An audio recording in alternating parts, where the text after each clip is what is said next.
Assalamualaikum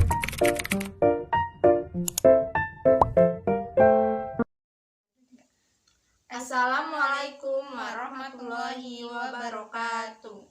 Perkenalkan, nama saya Melanovita dengan NIM 2014-2014-3 dan rekan saya Anissa Rizky Fitriani dengan NIM 2014-2015-1. Kami di sini ingin memaparkan materi tentang manajemen risiko imbal hasil, manajemen risiko investasi, dan manajemen layanan prima. Yang pertama, materi pertama akan dipaparkan oleh teman saya. Oke, baik, yang pertama itu manajemen risiko imbal hasil.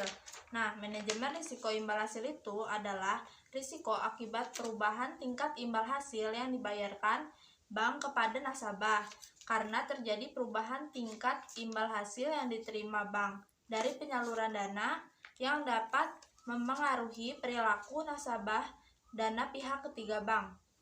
Nah, terus penyebab risiko imbal hasil itu yang pertama, perubahan perilaku nasabah dana pihak ketiga. Nah, perubahan perilaku nasabah ini akibat perubahan ekspektasi tingkat imbal hasil yang diterima. Nah, perubahan ekspektasi ini juga disebabkan oleh faktor internal, yaitu seperti menurunnya nilai aset bank. Terus kemudian ada juga faktor eksternal seperti naiknya return atau imbal hasil yang ditawarkan bank lain. Selanjutnya, profit risiko imbal hasil. Bank syariah terekspos risiko imbal hasil dalam konteks neraca bank keseluruhan. Kenaikan dari bunga yang menjadi benchmark bisa mengakibatkan kenaikan ekspektasi pemegang rekening investasi yang lebih tinggi.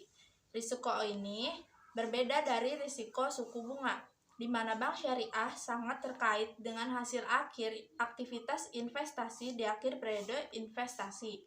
Konsekuensi dari risiko imbal hasil adalah risiko displace komersial.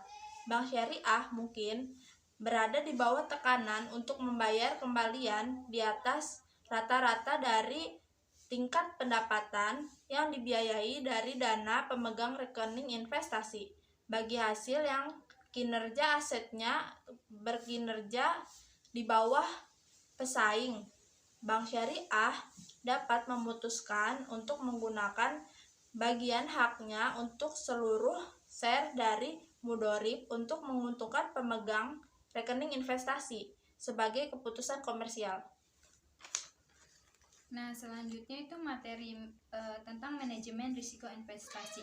Jadi, manajemen risiko investasi itu proses mengenal risiko apa saja yang terkandung dalam suatu aset investasi dan mengontrolnya dengan cara terbaik. Tujuan akhir agar investor dapat membedakan risiko mana yang dapat dikendalikan dan mana yang tidak dapat dikendalikan. Kemudian meminimalkan potensi risiko-risiko tersebut dalam portofolio aset. Dan selanjutnya akan ditambahkan oleh teman saya. Selanjutnya, manajemen risiko investasi terdiri dari 4 langkah. Yang pertama, mengenal risiko apa saja yang terkandung dalam suatu aset investasi. Yang kedua, mencari tahu alternatif apa saja yang dapat diambil untuk mengendalikan risiko-risiko tersebut. Yang ketiga, menyusun rencana pengendalian risiko. Yang keempat, menerapkan rencana kontrol risiko tersebut selama kita berinvestasi dalam aset-aset pilihan.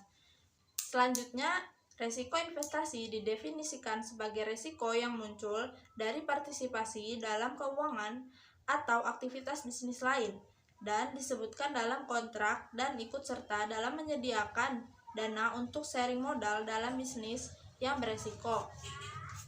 Bank syariah memiliki risiko investasi pada kontrak mudharabah dan musyarakah. Bank syariah menggunakan instrumen ini secara substansial berpengaruh terhadap pendapatan bank, likuiditas, dan risiko lain, serta volatilitas pendapatan dan modal. Selanjutnya akan dilanjutkan oleh Mela. Nah, yang ketiga itu tentang manajemen risiko layanan prima. Jadi, pelayanan prima adalah pelayanan terbaik untuk memenuhi harapan dan kebutuhan pelanggan. Dengan kata lain, Pelayanan premium adalah pelayanan yang memenuhi standar kualitas. Jadi standar kualitas itu pelayanan yang memenuhi harapan dan kepuasan ke pelayanan atau masyarakat. Nah, konsep pelayanan prima didasarkan yaitu pengembangan pelayanan prima melalui konsep yang terkoordinir, yaitu sikap, perhatian, tindakan, kemampuan, penampilan, dan tanggung jawab.